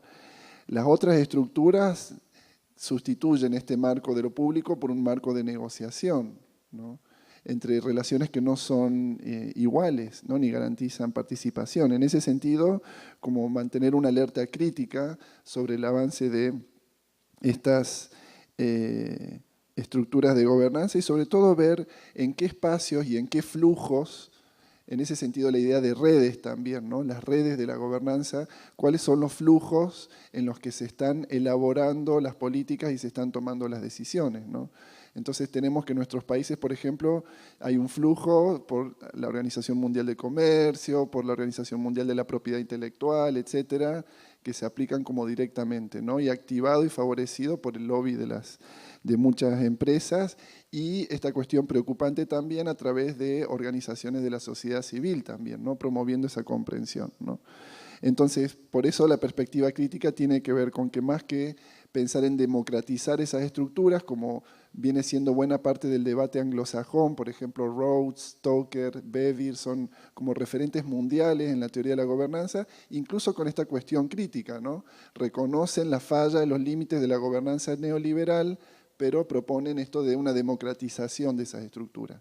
Contra otros esquemas, que es como decía en la exposición anteriormente, de más bien reforzar los poderes públicos, ¿no? Hay una paradoja acá, siempre se habla de empoderar a la sociedad civil, ¿no?, empoderamiento, y lo que tendríamos que hacer es empoderar los poderes públicos, ¿no?, empoderar la fuerza de la ley, empoderar las actuaciones de los poderes judiciales, que aquí en Brasil, en México y en Argentina también de forma tal vez muy aislada, prácticas individuales casi de algunos jueces comprometidos, están llevando adelante al menos una valla de contención, como les decía, o un freno al avance que es no solamente violenta nuestras formas de vida, sino que también está violentando las propias instituciones y ordenamientos legales existentes, ¿no? O sea, si no hay problemas y no hay impactos negativos de las nanotecnologías y de las biotecnologías, ¿por qué son tan poco transparentes entonces sus mecanismos, ¿no?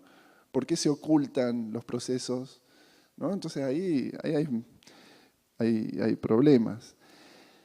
Entonces, en torno a cómo la cuestión del control social y específicamente la cuestión del control social en ciencia y tecnología, lo veo como con muchísimas dificultades, con muchos problemas, porque se excluye lo político. Estamos en el siglo XXI, pero con un discurso del siglo XVIII, ¿no? De la pretensión de neutralidad de las ciencias. Y, por ejemplo, cuando se concurren los atingidos, por ejemplo, por el uso de agrotóxicos, cuando se pretende instalar un debate sobre los transgénicos, quienes integran estas comisiones, los expertos, cierran la posibilidad de una discusión amplia porque dicen el debate tiene que ser técnico, ¿no? Entonces, parece que tuviésemos que proponer no solamente un marco de discusiones sobre los efectos de estas bio y nanotecnologías, sino que tenemos que proponer un marco más amplio para instalar una cuestión de un pluralismo, ¿no? Epistemológico, un pluralismo de saberes. En el caso de Argentina, lo único que me parece así como muy reciente y muy interesante es que algunas universidades, no el Consejo de Investigación Científica y Técnicas ni el Ministerio de Ciencia, pero algunas universidades han creado dentro de sus estatutos consejos sociales, con participación de las organizaciones y con voz, pero no con voto, en las decisiones de la formulación de las políticas de investigación, por ejemplo, ¿no? Y hay algunas universidades bastante progresistas que lo están implementando. Es decir, cómo se puede avanzar en una estructura que haga más pública esta formulación y toma de decisiones, ¿no? Pero fuera de eso, por ejemplo, lo que es CONICET en Argentina es ultraproductivista, ¿no? Los impactos que se están discutiendo son impactos sobre las matrices de suelo y agua, no existen las personas. O sea, cuestiones de salud humana, por ejemplo, ¿no? O sea, también nos da a pensar que ideas de ambiente, ¿no? Dentro de un debate sobre los conceptos, el impacto que se ve es la contaminación de las aguas, por ejemplo, o la reparación de un curso de agua, pero no de las personas afectadas y tampoco de la biodiversidad, ¿no? O sea que ahí tenemos un conjunto de tematizaciones. No sé si era eso, Paulo, o algo más, y después también le contesto a Duli, pero quisiera pasarle la palabra. Passa a Luiz Renato. Não. Então, Paulo, em relação à questão de como afeta, na apresentação de quinta-feira eu incluí um slide sobre uma referência a uma contaminação de uma mulher de 26 anos que trabalhava na formulação de tintas metálicas. Ela trabalhava sem proteção e acabou se contaminando com níquel, especificamente nanoníquel. Nanopartículas de níquel. Então, ela apresentou todos os sintomas, né, dessa contaminação por níquel, e esse artigo é um estudo de caso, e ele, por si só, tem uma relevância pequena, a não seja o fato de que ele cita aqui. Nanopartículas de níquel da ordem de 20 nanômetros são muitas vezes mais tóxicas do que partículas de níquel de 5 micrômetros. Então, o que significa com 5.000 nanômetros, né, o equivalente a 5.000 nanômetros. Então, ele identifica exatamente aquilo que nós temos colocado. O fato de que o mesmo material em tamanho nano é muito mais tóxico significa dizer também que essas nanopartículas de níquel, elas, com essa toxicidade bem maior, ela afeta aquela relação dose e resposta que nós temos na toxicologia tradicional. Quer dizer, os limites disponíveis para partículas de níquel já não servem para essa, porque a agressividade dela é bem maior. Então, esse é um caso registrado, né, documentado, bastante interessante, e reforça aquela situação. Então, o problema dos trabalhadores, como afeta? Bom, afeta muito mais, porque os índices, os limites de tolerância, se eu tomar da substância macro, provavelmente não vão garantir minimamente a segurança dessas pessoas, sem levar em consideração o fato de que limites não garantem por si só a segurança.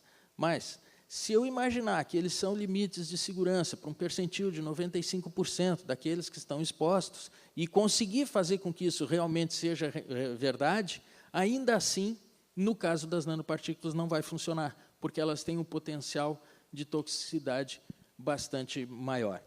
Em relação esse eu tenho até a referência, que depois eu posso te passar esse artigo dessa pessoa que foi infectada.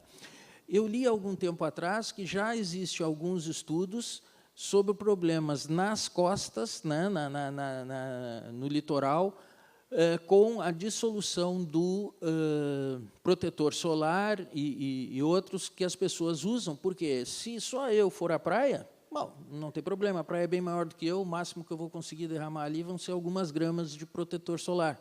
Mas são milhões de pessoas, então as faixas litorâneas já estão sofrendo efeitos da contaminação por dióxido de titânio e outros produtos presentes nos protetores solares. E quando a gente usa a nanopartícula, é porque ela penetra com muito mais facilidade na pele.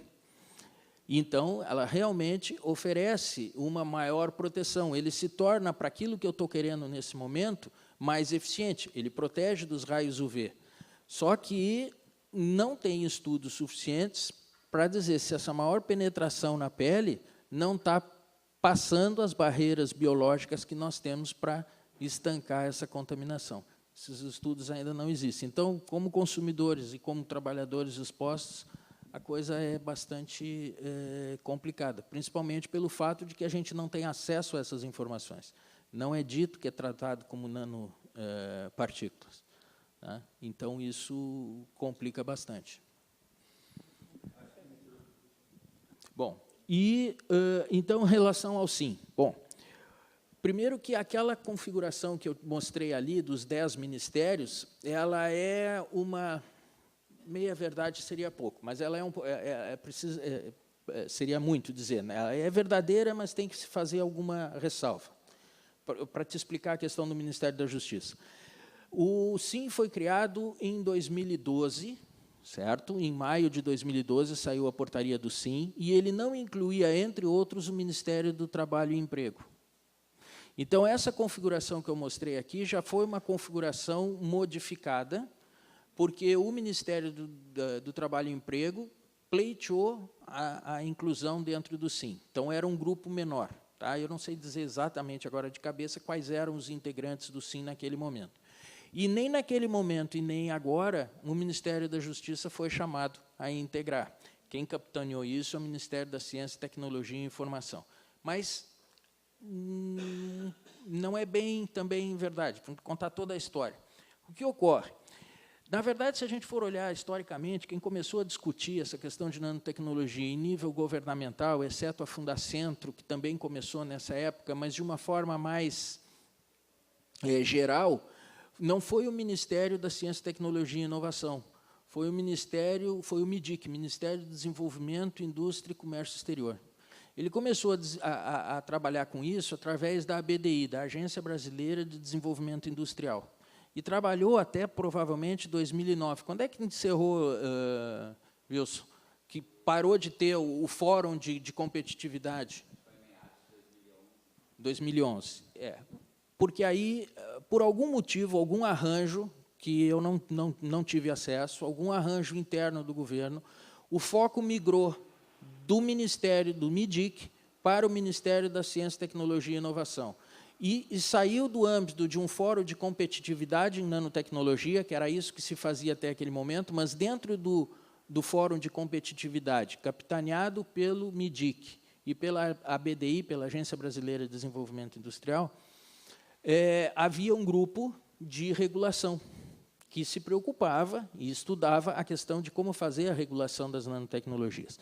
Quando isso migrou para dentro do MIDIC, né, migrou com um formato de interministerial, e não foi feita a inclusão formal do Ministério do Trabalho e Emprego. O Ministério do Trabalho e Emprego aparece na página, ali, aquela transparência. Eu tirei aquela imagem da página do MCTI, mas formalmente não foi feito.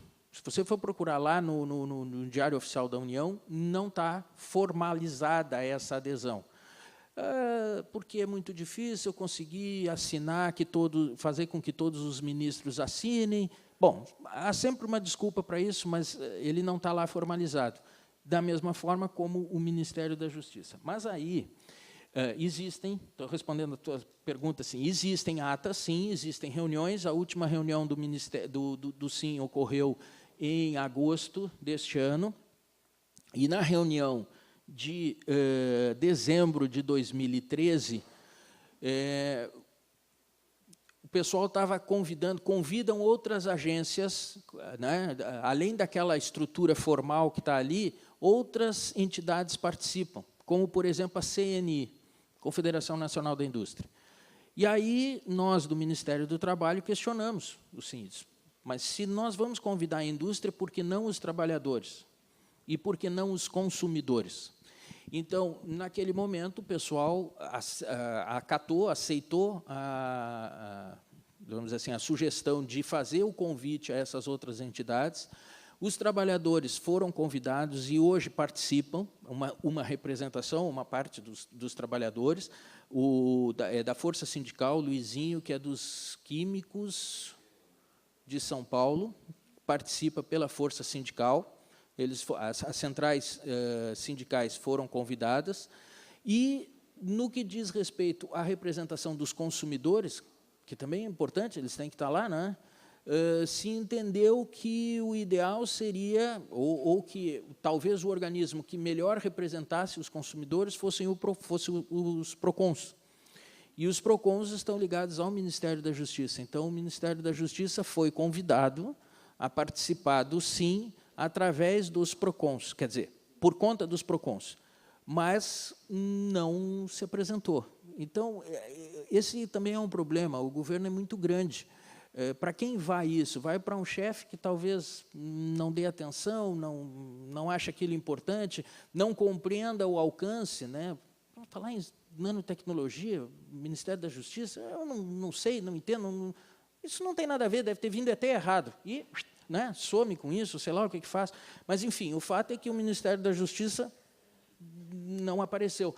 Talvez coubesse uma ação contrária, né, a reengenharia. Quer dizer, o próprio Ministério da Justiça bater na porta do Ministério da Ciência, Tecnologia e Inovação e dizer, olha, eu quero participar desse negócio. Eu acho que eu estou envolvido nessa discussão e eu quero participar, que foi o que o Ministério do Trabalho fez. Bateu lá na porta. As portas foram abertas. Nós não podemos mentir e dizer, o pessoal não queria que vocês participassem. Não, eles imediatamente aceitaram, ainda que não tenha sido feito a portaria, né, a nova portaria, criando e dando formalidade à nova composição. Mas ela aparece lá no site, quer dizer. Então, tá bom, ok, vamos deixar a formalidade para lá e vamos tocar, a gente tem assento, recebe os convites, vai estar lá presente, mas então tem essa situação. Com relação às atas serem públicas, eu imagino que elas sejam, né?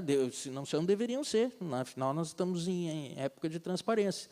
Então, lá não se trata nenhum segredo industrial, então não vejo nenhum motivo para que as atas não sejam absolutamente públicas, né? Se tu quiseres, me manda um e-mail, eu te passo os contatos das pessoas que coordenam. Quem coordena o comitê é o Flávio Plentes, do Ministério da Ciência, Tecnologia e Inovação, e ele tem lá o staff dele, a secretaria, e eu tenho certeza que eles vão te passar as atas. Talvez, exceto as últimas 2 reuniões em que elas ainda não foram assinadas, porque trocou a coordenação, então elas estão pendentes de assinatura daqueles que estiveram participando. Não sei se respondi, mas acho que tá. Bom, tem mais alguém inscrito? Então venha cá. Não, você tem que vir aqui. Não, você tem que vir aqui dizer o seu nome. Não adianta não. Comodismo, pode vir. Levante e venha. Não? Olha que danada, eu não quero sair no filme. Ela quer... Não. Bom, aí você responde depois. Eu vou só te fazer uma pergunta. Você falou dos impactos, o primeiro dos trabalhadores, né, mais do que do público. E por ordem. E eu fiquei com uma dúvida. E a família desses trabalhadores? Será que é possível? Porque o primeiro contato desses trabalhadores, digamos, voltam para casa. É possível, não volta para casa, depende da manipulação que se faz, etc. Essa família ser, antes dos consumidores, o primeiro impacto? Bem lembrado. Sim, sem dúvida, isso pode acontecer. O grande abacaxi sempre foi, né, o grande abacaxi para a saúde e segurança do trabalho sempre foi aquilo que a gente chamava antes da nanotecnologia, as partículas ultrafinas, né? Mas era o pacotão onde a gente jogava tudo que tivesse ali na faixa de um micrômetro, né? Um micrômetro para baixo, a gente dizia, bom, é partícula, ficava dentro daquele pacotão das partículas ultrafinas, que era sempre um grande problema, e continua sendo um grande problema. Então, nós temos geração de nanopartículas em processos que já existem há bastante tempo, e a gente já sabe dos problemas que a gente tem ali, né? Por exemplo, soldagem é um dos processos, moagem de alto impacto, né, de alta energia, geram também nanopartículas. Tem um livro de uma pesquisadora italiana chamada, eu não vou saber o primeiro nome, mas Gatti é o nome, é o sobrenome dela, que reporta uma contaminação. Aí a contaminação ocorre pelo seguinte: o marido dessa pessoa, né, para encurtar a história, ele trabalhava próximo ou numa incineradora. Processos de queima também geram nanopartículas. É o caso, por exemplo, da queima do óleo diesel nas cidades. Nós temos contaminação, nós temos poluição. Parte dessa poluição é feita por partículas ultrafinas, partículas na faixa dos nanômetros. E nós já sabemos que isso causa efeitos adversos à saúde, doenças pulmonares, agravamento dessas doenças, enfim. E essa pessoa, então, o marido trabalhava perto de um incinerador ou com um incinerador, e a esposa dele começou a apresentar efeitos de uma contaminação por um produto que ela não tinha nenhum tipo de contato. Então, o pessoal foi atrás e buscava e não tinha nenhum tipo de contato. O que ocorria é que ela tinha uma hipersensibilidade ao produto. Eu não me recordo qual, mas posso trazer para vocês aqui a cópia do livro, a gente buscar, mas ela tinha uma hipersensibilidade a esse material, não é? Pessoas, vamos dizer assim, dentro da média não apresentariam problema. O nosso organismo tem uma capacidade de trabalhar com uma série de agressões, mas, às vezes, algumas pessoas têm hipersensibilidade. No caso, ela tinha uma hipersensibilidade e a contaminação que ela sofria era por conta do esperma do marido, porque era o contato que tinha. Então, o pessoal foi até descobrir que o marido estava contaminado, ele não apresentava os sintomas porque ele estava dentro da média. O organismo dele não apresentava os sintomas de contaminação porque ele não era hipersensível. Mas, no caso dela, era. Então, esse contato com o esperma do marido é que causou. Então, veja que me lembrou, quando comentasse isso, que sim, e essa possibilidade existe, né? Então, esse caso é relatado nesse livro, que chama-se Nanopatologia. Tá? Se vocês tiverem interesse, também me mandem um e-mail e eu pego a referência bibliográfica dele certinha, né? O nome da autora, a publicação, etc. E tal. Então, sim, as famílias vão também sofrer, né, esse tipo de impacto, talvez antes mesmo do que os consumidores, né, ou podem sofrer. Aí, então, uma série de regras que a gente teria, né, de repente, a roupa de trabalho não pode ir para casa, ela tem que permanecer no ambiente da empresa, a empresa precisa se responsabilizar por higienizar todo esse tipo de equipamento, né? Então, são algumas atitudes ou são algumas ações que se pode tomar no sentido de frear essa exposição. O ideal é não expor, mas, além disso, eu tenho que ter esses outros cuidados. A sua pergunta já respondeu? Pronto. Bom, tem mais alguma questão? Se não tiver, eu vou agradecer aos membros da mesa, mais uma vez, ao Maurício e ao Luiz Renato, agradecer a todos que estiveram aqui, as perguntas, e vamos agora, não é, fazer um almoço, não um nano-almoço, claro, espero que não seja um nano-almoço, e às 14h continuamos o nosso seminário. Muito obrigada, hein? Pontualmente, religiosamente. Tá certo? Obrigada.